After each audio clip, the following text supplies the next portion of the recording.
ইসলামের দৃষ্টিতে বৃক্ষরোপণ, এই যে এখন বৃক্ষরোপণের বৃক্ষ মেলা বিভিন্ন জায়গায় হবে, আমরা গাছগাছালি লাগানো সম্পর্কে কুরআন হাদিস কি বলে আমরা এইটা কয়েকটা হাদিস আমরা শুনবো ইনশাল্লাহ। মনোযোগ দিয়ে আমরা হাদিসগুলো শুনবো। আমরা শুধু লাগাই, কিন্তু আমরা যখন কুরআন হাদিসের বাণী শুনবো তখন আমরা আরও উদ্বুদ্ধ হব। এই যে আমরা দু চোখে জমিনে আসমানে যা কিছু দেখি, এই সব কিছুর সৃষ্টির স্রষ্টা যিনি, তিনি কে? তিনি কে? আসমান জমিন যিনি সৃষ্টি করছেন তিনি কে? চন্দ্র সূর্য যিনি সৃষ্টি করছেন তিনি কে? এই বিভিন্ন গাছগাছালি বৃক্ষলতা তরুলতা নদ নদী সাগর এইগুলো যিনি সৃষ্টি করছেন তিনি কে? আল্লাহ রাব্বুল আলামিন সব কিছু মানুষের কল্যাণের জন্য সৃষ্টি করছেন, তার মধ্যে গাছ অন্যতম। গাছ আমাদের বেঁচে থাকার মাধ্যম, বৃক্ষ আমাদের বেঁচে থাকার মাধ্যম। এর থেকে আমরা অক্সিজেন গ্রহণ করি, এই অক্সিজেন গ্রহণ করে আমরা বেঁচে থাকি। বিজ্ঞান বলে যে একটি গাছ বছরে 13 কেজি কার্বন ডাইঅক্সাইড গ্রহণ করে। এই যে গাছ পৃথিবীর ভারসাম্য রক্ষা করে। পৃথিবীর শ্রেষ্ঠ সম্পদ যদি খুঁজতে হয়, প্রকৃতির শ্রেষ্ঠ সম্পদ যদি খুঁজতে হয়, তাহলে গাছ হচ্ছে প্রকৃতির শ্রেষ্ঠ সম্পদ। এই প্রকৃতিকে, এই পৃথিবীকে শান্ত সুশীতল মনোমুগ্ধকর রাস্তায় গাছের ভূমিকা অপরিসীম। আল্লাহ রাব্বুল আলামিন বলেন, আফারাইতুম মা তাহরুসুন, তোমরা কি চিন্তা করো যে চারাটা তোমরা, যে বীজটা তোমরা জমিনে রোপণ করো, এই সম্পর্কে কখন কি ভাবছো? আনতুম তাজরাউনাহু আম নাহনু জারিউন, যে তোমরা অঙ্কুরিত করো না আমি করি? এই চারা, এই যে আমরা যে গাছ লাগাই, একটা বীজ লাগাই, ওই বীজ থেকে যিনি চারা দেন তিনি কে? ওই চারা যিনি বড় করেন তিনি কে? ওই চারা থেকে যিনি ফুল দেন তিনি কে? ওই ফুল থেকে ফল যিনি দেন তিনি কে?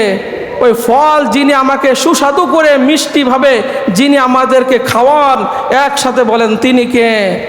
আল্লাহ রাব্বুল আলামিন বলেন, এই যে গাছের নিয়ামত, নবীজি বলেন যে শোনো আমি তোমাদেরকে বলি যে একজন মুসলিম, মুনাফিক না, কাফের না, একজন মুসলিম যখন একটা ফলজ বৃক্ষ রোপণ করে, তা থেকে সে নিজে খায়, তার পরিবারকে খাওয়ায়, অন্য মানুষকে খাওয়ায়, ওই ফল আল্লাহ রাব্বুল আলামিনের রাস্তায় সদকা করলে যে সব হতো, আল্লাহ রাব্বুল আলামিন তার আমলনামায় সেই সব দিয়ে দেন।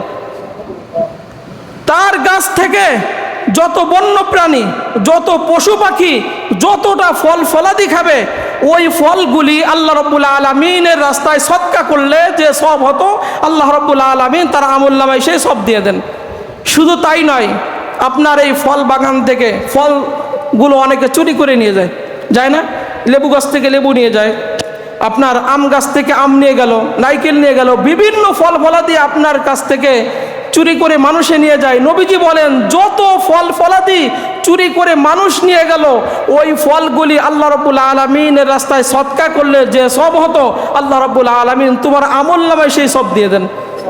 কত সুন্দর কথা।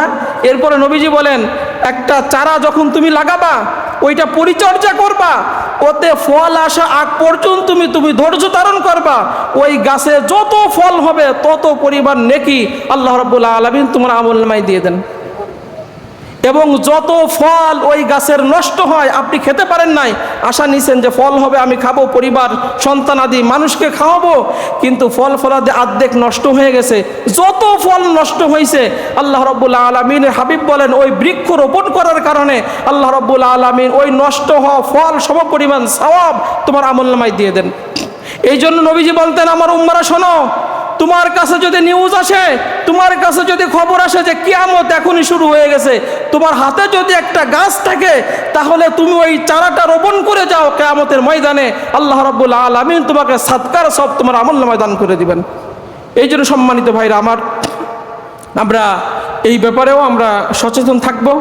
এই ব্যাপারে আমরা ইসলামের দৃষ্টিতে বৃক্ষরোপণ সম্পর্কে অনেক হাদিস আমরা শুনছি এবং অনেক কিছু আরও আছে, আমরা অন্য একটা জুমায় হয়তোবা আমরা বলবো, এখন যেহেতু সময় হয়ে গেছে এই জন্য আমরা বলবো ইসলামের দৃষ্টিতে বৃক্ষরোপণ একটা অত্যন্ত সৎকার কাজ।